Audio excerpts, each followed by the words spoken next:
পূজ্যপাঠ পরম পূজ্যপাঠ বাসুদেব প্রভু, পরম পূজ্যপাঠ জগন্নাথ প্রভু শ্রীমুখ থেকে রাধা রানের কথা, আজকের তত্ত্ব কথা, ভক্তি জীবনের কথা, ভক্তের করণীয়, এ সম্পর্কে অনেক কিছু আমরা শ্রবণ করলাম। আশা করছি এই শ্রবণের ফলে আমাদের কর্মগুহ কিছুটা পরিষ্কার হবে মনে হয়, এবং তাহলে আমরা আমাদের নির্দিষ্ট লক্ষ্য যেটা সেটা আমরা পৌঁছাতে পারব। তা এখন আমার হরিকথা বলার যোগ্যতা কিছু নেই, তা আমাকে এখন গৃহকর্তা পূজ্যপাঠ উত্তম প্রভু কিছুটা বলার জন্য বলেছে। বৈষ্ণবের আদেশে কৃষ্ণ দয়াময়, আমি তখন ছাড়, সেই জন্য যা পারি কিছুটা বলবো। যদি কারো দুঃখ লাগে তাহলে আমাকে নিজের জন্য মনে করে ক্ষমা করবে। ওম অজ্ঞানতিমিরান্ধস্য জ্ঞানাঞ্জনশলাকয়া চক্ষুর্মিলিतं येन তস্मै শ্রীগুরবে নমঃ। সর্বাগ্রে গুরুপাদ পদ্ম বিষ্ণুপাদ অষ্টোত্তর শত পরিব্রাজকাচার্য স্বামী ভক্তি বিগুড় বোধায়ন গোস্বামী শ্রীল গুরুদেব মহারাজের অশোক অভয় অমৃতাধার রাতুর চরণে অনন্ত করি ষষ্ঠাঙ্গ দণ্ডবৎ মনতি জ্ঞাপন করি। তদন্তর পরমার্থ পরম গুরুদেব ভক্তি প্রমোদ পূর্বস্বামী ঠাকুর জগৎগুরু প্রভুপাদ ছিল ভক্তি সিদ্ধান্ত সরস্বতী গোস্বামী ঠাকুর তথা গুরু পরম্পরার চরণে অনন্ত কোটি ষষ্ঠাঙ্গ দণ্ডবৎ মনতি জ্ঞাপন করি এবং তাদের অহৈত কৃপা প্রার্থনা করি। তদন্তর এই মহতী ভাগবতী সভায় অধিষ্ঠিত গুরু ভাই বোন মাতৃমণ্ডলী সজ্জন মণ্ডলী সুধী মণ্ডলী সকলকে জানাই আমি আমার যথাযোগ্য প্রণাম এবং অভিবাদন। আমরা আজকে এখানে সকলে পরিচিত হয়েছি, সকলেই আমরা জানি কি জন্য পরিচিত হয়েছি, সেটা হচ্ছে আজকে শ্রীমতী রাধারানীর আবির্ভাব তিথি। রাধারানীর আবির্ভাব তিথি একটু আগে মাস্টারমশাই বলছিলেন যে রাধা মানেটা কি? রাধা মানেটা হচ্ছে কি রা মানে আলো, রা মানে আনন্দ, আর ধা মানে যাওয়া। রাধা মানে আনন্দের দিকে যাওয়াকে বলা হয় রাধা। তাহলে যে আনন্দের দিকে নিয়ে গিয়ে পৌঁছে দেয়, কাদেরকে পৌঁছে দেয়? যারা তার আনুগত্য করে। ভজনটা হয়, সাধনটা হয়, কর্মটা হয় এই জগতে, পর জগতে, যে জগতে বলি না কেন, যে কোনো চাওয়া পাওয়া আনুগত্যবিহীন হয় না। আমরা এই জগতে কোনো পদাধিকারীর কাছে যদি আমরা কিছু পেতে যাই, কিছু চাইতে যাই নিজের প্রয়োজনের জন্য, তাহলে তার আনুগত্য করতে হয়। আনুগত্যবিহীন সে আমাকে সন্তুষ্ট হবে, আমার কথায় সে সন্তুষ্ট হবে না। যদি তার আনুগত্য করি তাহলে সে সন্তুষ্ট হবে। সে যেটা বলবে সেটা আমাকে কান মন বাক্য দিয়ে পালন করতে হবে। এটা হচ্ছে এই জগতের কথা।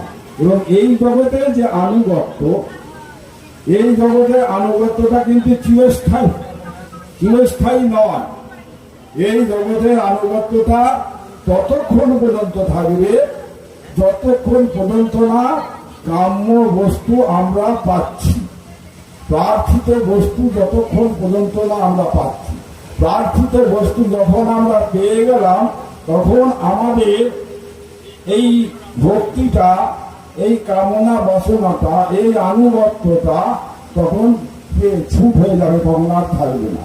কিন্তু এই আনুগত্য ভজন যদি আমরা পারমার্থিক জগতের জন্য করি, পারমার্থিক কল্যাণের জন্য যদি করি, যদি আমরা আমাদের পূর্ব যে সমস্ত স্মৃতি, সেই স্মৃতিগুলোকে বজায় রাখার জন্য করি, যদি আমরা আমাদের নিত্য আবাস গোলক বৃন্দাবনে ফিরে যেতে চাই, তাহলে আমাদের গোলক বৃন্দাবনই হচ্ছে আমাদের নিত্য আবাস। সেই নিত্য আবাসে ফিরে যেতে গেলে আমরা এই যে জগতে এসেছি, এই জগতের নিত্য আবাসের প্রতিনিধি, তাদের সঙ্গে আনুগত্য করতে হবে, তাদের সঙ্গে আনুগত্য ভজন করতে হবে, তাদের কৃপা প্রার্থনা করতে হবে, তাদের কৃপা পেতে হবে। তাদের কৃপা পেতে গেলে আমরা সেই গোলকের বৃন্দাবন পুনরায় আমরা সেই জগতে পৌঁছে যাব যেখানে আনন্দ বিরাজ করছি। আমরা এই জগতে এসেছি, আপনারা নিশ্চয়ই বুঝেছেন যে কিভাবে এসেছি। মাস্টারমশাই ইতিমধ্যে বলে গেছেন, আপনারা মনে রেখেছেন কিনা জানি না। আমরা এই জগতে আসার ধারক এবং বাহক হচ্ছে পিতা এবং মাতা, এটা মাস্টারমশাই বলে গেছেন। এইরকম আমরা পিতা মাতা কতজনকে পেয়েছি, কতবার জন্মগ্রহণ করেছি, কতবার পুনরপি জন্ম, পুনরপি বরণম, পুনরপি মাতৃ গঠনে শয়নম কতবার আমরা করেছি, কতবার আমরা মাতা পিতা পেয়েছি। কিন্তু কেউ নিত্য মাতা পিতা নাও, এটা হচ্ছে অনিত্য। দেহটা যেমন অনিত্য, মাতা পিতা অনিত্য, জগৎ অনিত্য। এই অনিত্য জগতে, অনিত্য সংসারে যার কোনো নিত্যতা নেই, যার কোনো সত্যতা নেই, যার কোনো স্থায়িত্ব নেই, তাকে নিয়ে যদি আমরা নাচানাচি করি, কাড়াকাড়ি করি, লোভাডুফি করি, তাহলে আমাদের ধৃষ্টতা এবং মূর্খতা ছাড়া কিছু নাই। সেই জন্যে এই অনিত্য জগৎকে ছেড়ে নিত্য জগতে যাওয়ার জন্য আমাদের আনুগত্য ভজন করতে হবে, যুগ্ম ভজন করতে হবে। যুগ্ম ভজন মানে সমবেত ভাবে, একা একা আমরা ভজন করতে পারি না, যুগ্ম ভজন করতে হবে। সেই জন্য আমরা একটা কীর্তন করে থাকি, আমরা সকলেই জানি, একাকী আমার নাহি পায় বল হরিনাম সংকীর্তনে, তুমি কৃপা করি শ্রদ্ধা বিন্দু দিয়া দেহ কৃষ্ণ নাম ধনে। তুমি আমাকে কৃষ্ণ নাম ধন, কৃষ্ণ প্রেম ধন তুমি আমাকে দাও প্রভু। কেন আমি একা একা এই জগতে আমি ধর্ম প্রচার করতে পারছি না, আমি সংকীর্তন করতে পারছি না, আমার একার পক্ষে সম্ভব হচ্ছে না, তুমি আমাকে সঙ্গ দাও। আমাদের গৌড়ীয় ভবনের অধ্যক্ষ, পারমার্থিক জগতের পথপ্রদর্শক, গৌড়ীয় ভবনের তিনি প্রতিষ্ঠাতা ভক্তি সিদ্ধান্ত সরস্বতী গোস্বামী ঠাকুর, যিনি মহাপ্রভু চৈতন্যদেবের নিজজন। তিনি একবার হতাশ হয়ে গিয়েছিলেন, কেননা তিনি এই জগতে এসেছিলেন ধর্ম প্রচার করে, এই জগতের মানুষকে, আমাদের মতো পরিহত জীবগুলোকে, পাপী জীবগুলোকে উদ্ধার করে পরম পিতা শ্রী ভগবান শ্রী চৈতন্য মহাপ্রভুর চরণে পৌঁছে দেবে। এবং মহাপ্রভু আমাদের এই কলিযুগে অবস্থান করছেন, এইখানে আমাদের কাছে তিনি থাকবেন, আমাদেরকে তিনি আমাদের আনন্দের পথ দেখিয়ে দেবেন। সেই সময় ভক্তি সিদ্ধান্ত সরস্বতী গোস্বামী ঠাকুর হতাশ হয়ে গেছিলেন। কেন না, ভক্তি সিদ্ধান্ত সরস্বতী গোস্বামী ঠাকুর এই জগতে ধর্ম প্রচার, নাম প্রচার, মহাপ্রভুর বাণী প্রচার, জগতে আছে যত গ্রাম আছে নগরাদি গ্রাম সর্বত্র প্রচারিত হইবে মোর নাম, এইটাকে প্রতিষ্ঠিত করে যখন ভক্তি সিদ্ধান্ত সরস্বতী গোস্বামী ঠাকুর একটা সংঘ তৈরি করেছিল, সেই সংঘটের নাম সংঘটার নাম হচ্ছে চিব কুমার চিব যুব সংঘ। কিন্তু তারা কি কথা দিয়েছিল? তারা ভক্তি সিদ্ধান্ত সরস্বতী গোস্বামী ঠাকুরকে কথা দিয়েছিল, সেই সময়কার কথা বলছি, যে আমরা কেউ এই জগতে বিয়ে থাকা করবো না, সংসারী হব না, আমরা চিরব্রহ্মচারী হয়ে আমরা চিরকুমার থেকে আমরা আপনাকে সহযোগিতা করব, যাতে আপনি মহাপ্রভু চৈতন্য দেবের কথা প্রত্যেকটা গ্রামে, প্রত্যেকটা নগরে, প্রত্যেকটা বাড়ি বাড়ি গিয়ে প্রচার করতে পারেন। কিন্তু তখন দেখা গেল কি, যারা কথা দিয়েছিল তারা এক এক করে তাদের কথা খিলাপ করে তারা সেইখান থেকে চলে গেল, তারা তাদের কথা রাখতে পারলো না। সেই সময় ভক্তি সিদ্ধান্ত সরস্বতী গোস্বামী ঠাকুর হতাশ হয়ে গিয়েছিল, যে যাদেরকে নিয়ে আমি করবো বলেছি, যাদের সান্নিধ্য, যাদের সঙ্গ নিয়ে আমি করবো বলেছিলাম এই মহাপ্রভুর বাণী প্রচার, আমাকে তারা এক এক করে প্রতারিত করে তারা চলে গেল। তাহলে এখন আমি কি নিয়ে করবো? হতাশ হয়ে তিনি বসে আছে। মহাপ্রভু চৈতন্যদেব স্বয়ং নিজে আবির্ভূত হয়ে তখন বলছেন, সরস্বতী ঠাকুর তুমি কি এত চিন্তা করছো? আমি তোমাকে লোক পাঠিয়ে দিচ্ছি, তুমি হতাশ হয়েও না। বলে না না প্রভু, আপনি যে যে লোকগুলোকে পাঠাবেন সেই লোকগুলো সব তো এইরকম পালিয়ে যাবে, এই লোকগুলোকেই তো পাঠাবেন, আপনি ওই লোক আমাকে পাঠাবেন না, কাজ হবে না। বলেন না, আমি তোমাকে ভালো লোক পাঠাবো, কি না স্বর্গের 33 কোটি দেব দেবতাগুলোকে পাঠিয়ে। সেই স্বর্গের 33 কোটি দেব দেবতা হচ্ছে ভক্তি সিদ্ধান্ত সরস্বতী গোস্বামী ঠাকুরের সহযোগী, ভক্তি সিদ্ধান্ত সরস্বতী ঠাকুরের পার্শ্বদ, তারা এই জগতে এসেছিলেন। তাহলে এটা হচ্ছে আনুগত্য যুক্ত ভজন। আনুগত্যহীন ভজন কখনো হয় না। সাধু সঙ্গ করলে আনুগত্য হয়। আজকে আপনারা যে সাধু সঙ্গ করেছেন আনুগত্য হচ্ছে। এখানে অনেক সাধু, বাসুদেব প্রভু আছেন, মাস্টার মশাই আছেন, ওখানে আমাদের রবি প্রভু আছেন, দেবু প্রভু আছেন, আমাদের শুভজিৎ আছে, সোমনাথ আছে, এরা সব সাধু। এরা নিত্য গুরুদেবের সান্নিধ্য সঙ্গ করে, এরা নিত্য গুরুদেবের কথা আপনাদের কাছে প্রচার করে। এরা এই নেট দুনিয়াতে সমস্ত কিছু পাঠিয়ে দিচ্ছে। শুধু এইখানে নয়, এরা দুনিয়াতে প্রচার করছে যে এইখানে প্রচার হচ্ছে ভগবানের কথা। আর ভগবান আনন্দিত হয়ে এই উত্তম প্রভুর গৃহে অধিষ্ঠিত হয়েছে। শুধু একমাত্র তাকে আমরা দেখতে পাচ্ছি না। কেন না, আমাদের এই চোখ দিয়ে ভগবানকে দেখা যায় না। এই চোখটা হচ্ছে জড় বিষয়ে আসক্তপূর্ণ। এই মনটা হচ্ছে জড় বিষয় পাওয়ার জন্য একদম উত্তরিত হয়ে আছে। এই মন দিয়ে, এই চোখ দিয়ে ভগবানের আবির্ভাব, ভগবানের মানে উপস্থিতি আমরা দেখতে পাবো না। অথচ সে দেখতে পাবে কি, একটা প্রচলিত কথা আছে, আজও সেই লীলা করে গৌরায়, কোন ভাগ্যবান দেখিতে তা পায়। মহাপ্রভু শ্রী চৈতন্যদেব সেই লীলা এখনো করে যাচ্ছে। যদি আমরা সেই রকম শক্তিবান ভাগ্যবান হই তাহলে আমরা দেখতে পাবো, কিন্তু সেটা আমরা দেখতে পাচ্ছি না। এটা হচ্ছে আনুগত্য যুক্ত ভজন। আনুগত্য যুক্ত ভজন করলে পরে নাম হয়, নামের প্রভাবে আমরা মুক্ত হতে পারি। আর মুক্ত হলে পরে আমরা আমাদের আসল আবাস, সঠিক নিবাস, আমরা যেখানে ছিলাম গোলক বৃন্দাবনে পৌঁছে যেতে পারি। আর গোলক বৃন্দাবনটা কেমন জায়গা? শ্রীমদ ভাগবত গীতায় বলা আছে, ন তৎ ভাসাইতে সূর্য, ন শশাঙ্ক, ন পাবক, যদ্ভট্টা ন নিবর্তন্তে তদ্দাম পরমম মম। আমার ওই গোলক বৃন্দাবন ধামটা এই সূর্য আলোকিত করে না, আমার অঙ্গকান্তিক ফোটাই সেখানে আলোকিত হয়ে থাকে।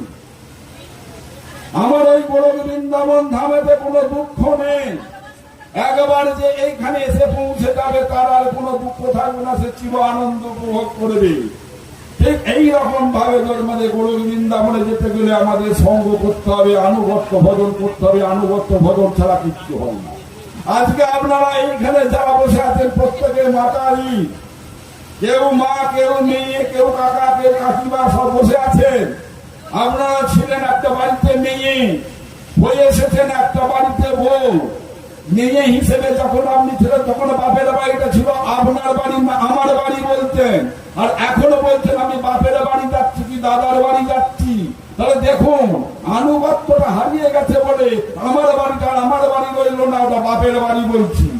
আমার বাড়িটা বাপের বাড়ি রইল না, আমি দাদার বাড়ি বলছি বা ভাইয়ের বাড়ি বলছি, যাচ্ছি। বলি কি না?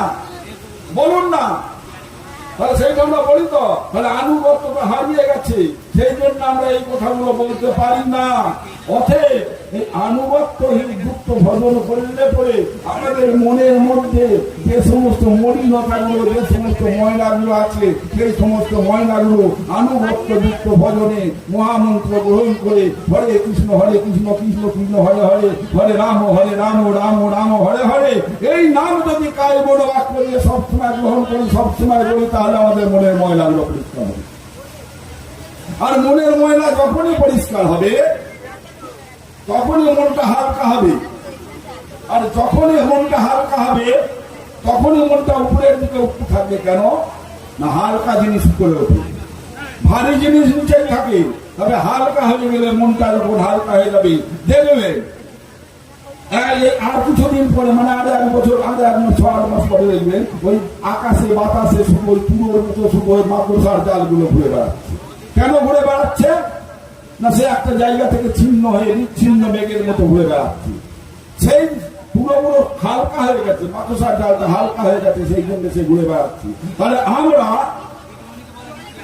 আমরা যদি উপরের দিকে উঠতে চাই, আমরা যদি গোলক বৃন্দাবনটা উপরে যদি আমরা যেতে চাই, তাহলে আমাদের মনটা হালকা করতে হবে। আর মনটা হালকা করতে গেলে আমাদের করে হরিনাম করতে হবে। আর হরিনাম করতে গেলে নিজে হরিনাম করি, আমি প্রতিদিন হরিনাম করি, আমি বাড়িতে গোপাল সেবা দিই, আমি বাড়িতে গোপালকে খেতে দিই, গোপালকে শয়ন দিই, সব কিছু করি। কিন্তু বাবা, তুমি অধিকার নিয়েছ, তুমি যে গোপাল বিগ্রহের সেবা দিচ্ছ, তুমি কি অধিকার নিয়েছ? অধিকার নাও নিয়ে অথচ এই দেখবেন আপনারা হয়তো আজকে কেউ আনেনি, অনেক জায়গাতে দেখবেন একটা গোপাল হাতে করে নিয়ে চলে আসছে একটা ঝুড়ির মধ্যে, কিন্তু অধিকার না নিলে হয় না, বিপর্যয় এসে যায়। গাড়ি যদি, ট্রেন যদি লাইনের উপর দিয়ে, রেলের উপর দিয়ে ট্রেনটা চলছে, রেলটা যদি কোনো রকমের ট্র্যাক হয়ে যায়, মানে যে পাতিটার উপর দিয়ে ট্রেনটা যাচ্ছে তাকে বলা হয় রেল, রেলটা যদি কোনো রকমে একটু বেঁকে যায় তাহলে ট্রেনটা অ্যাক্সিডেন্ট হয়, এবং ট্রেনটা উল্টে যায়, তাহলে ট্রেনটা উল্টে গেলে পরে কত মানুষের ক্ষয়ক্ষতি হয়। ঠিক সেই রকম আমরা অধিকার না নিয়ে বেঁকা রেলের মধ্যে দিয়ে, বেঁকা রেলটার উপর দিয়ে, বেঁকা পাতিটার উপর দিয়ে আমরা ট্রেন চালাচ্ছি, তাহলে আমাদের বিপর্যয় অবধারিত। সেই জন্য শাস্ত্র বলছে অধিকার না লইয়া সিদ্ধ দেহ ভাবে, বিপর্যয় বুদ্ধি আছে শক্তি অভাবে। আমরা শক্তি পেলেন কোথায়? আপনার শক্তির জন্য আরাধনা করলেন কোথায়? আমিও তাই, শুধু আপনাদের যে বলছে তা না, আমিও তাই। শক্তি পেলাম কোথায়? শক্তি না পেলে পরে আমার সেই আরাধ্য বস্তুর কাছে, আরাধ্য দেবতার কাছে, আরাধনার কাছে আমার বাসনাটা কি করে পৌঁছাবে? ওই জগতে আরাধনা করতে গিয়ে টাকা দাও, পয়সা দাও, ধন দাও, জন দাও, গাড়ি দাও, চাকরি দাও, মেয়ের বিয়েটা ভালো জায়গা দাও, চাইবে দেবে না। ও জায়গায় ওগুলো চাওয়া মানে মূর্খতা করা। তিনি যেটা দেবেন, আমরা আমার পূর্ব কর্মফল অনুযায়ী তিনি যেটা দেবেন বলে ঠিক করে রেখেছেন, তিনি লিপিবদ্ধ করে রেখেছেন, আমি সেটা পদে পদে পেয়ে যাবো, তাতে হোক দুঃখ হোক সুখ। কি হবে আমরা জানি না, চাইলে হবে না, চাইতে গেলে পরে আগামী জন্মে পাবো। এই আগামী জন্মে পেতে গেলে এই জন্মে কসরত করতে হবে, আর এই জন্মে কসরত করতে গেলে আনুগত্য করতে হবে। কার আনুগত্য করবো? এতক্ষণ ধরে আমরা শুনে আসছি কার আনুগত্য করবো? শ্রীমতী রাধারানীর আনুগত্য করবো। কেন না, শ্রীমতী রাধারানী হচ্ছে সর্বাকর্ষক, তিনি সবাইকে আকর্ষণ করেন। লাউ গাছ, কুমড়ো গাছ, যে কোনো লতা গাছ, এই উত্তরবঙ্গের এইখানে একটা লতা গাছ আছে, কুমড়ো গাছ, দেখবেন গাছে চালে উঠে পড়েছে। কি দিয়ে উঠেছে? সেটি লাফিয়ে উঠেছে নাকি? তাকে একটা কঞ্চি দিয়েছে, কঞ্চিতে উঠেছে। কি করে উঠেছে? তার একটা আকর্ষক আছে, আকর্ষক যেটা দাদার মতো, সেটাকে উড়িয়ে উড়িয়ে ঘুরিয়ে ঘুরিয়ে ধরে দেখবেন এখানে সবাই দাঁড়ান। লাউ গাছ, কুমড়ো গাছ, পুঁচা গাছ, চালগুলো আকর্ষণের মাধ্যমে সে উপরে ওঠে। সেই আকর্ষণটা হচ্ছে সর্বাকর্ষক, সবাইকে আকর্ষণ করে দেশে শ্রীমতী রাধারানী। এই শ্রীমতী রাধারানীর আকর্ষণে যদি আমরা যেতে পারি, তাহলে আমাদের এই সংসারে যে দুঃখ কষ্ট, এই দুঃখ কষ্ট কিন্তু আমাদের থাকবে না। আমাদের সংসারে দুঃখ কষ্ট অবধারিত ভাবে আছে। আমাদের পারমার্থিক পথ প্রদর্শক আচার্যরা বলছে, এঘোর সংসারে পড়িয়া মানব না পায় দুঃখের শেষ। এঘোর সংসারে পড়িয়া মানব না পায় দুঃখের শেষ। তাহলে এই ঘোর সংসারে পড়ে মানব দুঃখের শেষ খুঁজে পাচ্ছে না, যে দুঃখটা আমার কোনখানে শেষ হবে। তাহলে কি করতে হবে? দুঃখ শেষ করতে গেলে কি করতে হবে? সাধু সঙ্গ করি হরি ভজে যদি, তবে অন্ত হয় ক্লেশ। তাহলে কি বলছে? অসাধু সঙ্গ করতে বলছে। বলছে এই ঘোর সংসারে পড়ে আমাদের দুঃখের কোনো জায়গায় কোনোদিন শেষ হচ্ছে না। এই দুঃখটা শেষ করতে গেলে আমাদের কি করতে হবে? সঙ্গে সঙ্গে উত্তর দিয়ে নিতে, সাধু সঙ্গ করো, হরি ভজনা করো, তবে দুঃখ অন্ত হবে। অন্ত মানে শেষ হবে। সংসার অনলে জ্বলিছে হৃদয়, অনলে বাড়ে অনল। এক আমরা সংসারে পড়ে ছাড়কার হচ্ছি। বাবা মা বেঁচে আছে, টাটকা ছেলে, তাজা যুবক ছেলে মরে গেল। বাবা মা বৃদ্ধ হয়নি, টাটকা যুবক ছেলে মরে গেল। টাকা পয়সা, গাড়ি বাড়ি সব কিছু ছিল, কপালের দুর্বি তাকে হারিয়ে গেল। তাহলে সুখটা থাকলো না থাকলো না? সুন্দর একটা বিয়ে থাকা করলাম, কপালের দুর্বি তাকে ডিভোর্স দিতে হলো। আমি একদম বাস্তব কথা বলছি। এটা একজন WBCS অফিসার দুজন স্বামী স্ত্রী, দুজনের মধ্যে বিয়ে হয়েছে। 1 বছর পর বলছে কি বাবা সাহেব বৌদি কেমন আছেন? বলে বৌদি আর কেমন আছে বাবা, বৌদি তো ছেড়ে দিয়ে করে। বলেন হ্যাঁ, দুজনে WBCS অফিসার, দুজনে WBCS অফিসার। একদম বাস্তব কথা বলছি। তাহলে কি হলো? দুঃখ হলো না সুখ হলো? তাহলে এই সংসার আমাদের দুঃখ প্রতিনিয়ত আমাদের পদে পদে দুঃখ পেয়ে বেড়াচ্ছে, তো পদে পদে দুঃখ তারা করছে। সেই জন্য বলছে সংসার অনলে, এই সংসার আগুনে যে দুঃখটা আছে সেইটাকে আবার বাড়িয়ে দিচ্ছে। এই জন্য বলছে সংসার অনলে চলিছে হৃদয়, অনলে বাড়ায় অনল, অপরাধ ছাড়িয়ে নয় কৃষ্ণ নাম, অনলে পরয় জল। বলছে অপরাধ ছেড়ে কৃষ্ণ নাম গ্রহণ করো, তাহলে অনলে মানে আগুনে জল পড়ে যাবে। তাহলে আগুনে জল পড়ে গেলে কি হবে? ঘিয়ের মতো টপটপে জল উঠবে নাকি? আগুনে জল পড়ে গেলে কি হবে না? আগুনে জল পড়ে কি হবে? জ্বলবে। তাহলে সংসার আগুনটা নিয়ে যাবে। তাহলে আগুনের জলটা কি? এই আগুনের জলটা কি? আমাদের শাস্ত্র বলতে 4টে জিনিস: পানম, সুনম, স্ত্রিয়ম, 2টো ক্রিয়া। পানম মানে কি? আজে বাজে জিনিস খাবো না, পান করবো না, খাবো না। আজে বাজে জিনিসটা কি? চা খাবো না, তামাক খাবো না, জর্দা খাবো না, পান খাবো না। প্রসাদ গ্রহণ করবো, ভগবানকে দিয়ে খাবো। ভগবানকে না দিয়ে খেলে পরে অপরাধ হয়ে যাবে। সেই জন্য অপরাধের প্রথম ধাপটা বলছে পানম। তুমি দেখে দেখে পান করো। তুমি যেমন একটা গ্লাসে যদি নর্দমার জল দেওয়া হয়, আর পাশেই যদি একটা পরিশুদ্ধ পানীয় জল, ফিল্টারের জল, অ্যাকোয়াগার্ডের জল দেওয়া হয়, তখন আমরা ওই নর্দমার জলটার দিকে তাকাবো না, আমরা ওই অ্যাকোয়াগার্ডের জলটার দিকে তাকাবো। আর যদি নর্দমার জল দিতে হবে না, বাড়িতে একটা অ্যাকোয়া লাগানো আছে, আর পাশে কি ক্যাচ কল, ট্যাপ কল লাগানো আছে, ডাইরেক্ট জল পড়ছে, আমরা তখন ক্যাচ কলের জলটা খেতে যাবো না। অনেকদিন ধরে ট্যাঙ্কে জলটা জমা হয়ে আছে, তাহলে আমরা অ্যাকোয়া জলটা খাবো। ঠিক সেই রকম বলছে পরিস্ফুট জল খাবো, পান করবো, তো ভালো জিনিস পান করবো। তাহলে পানম মানে আমরা আজে বাজে জিনিস খাবো না। পানমের পর কি বললাম? সুনম।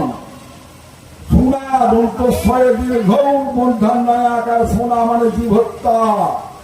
আমরা জীব হত্যা করবো না, আমরা জীব হত্যা করবো না। আমরা প্রতিনিয়ত যে জীব হত্যা করছি, তার জন্য যে পঞ্জীভূত পাপ আমাদের মধ্যে জমা হচ্ছে।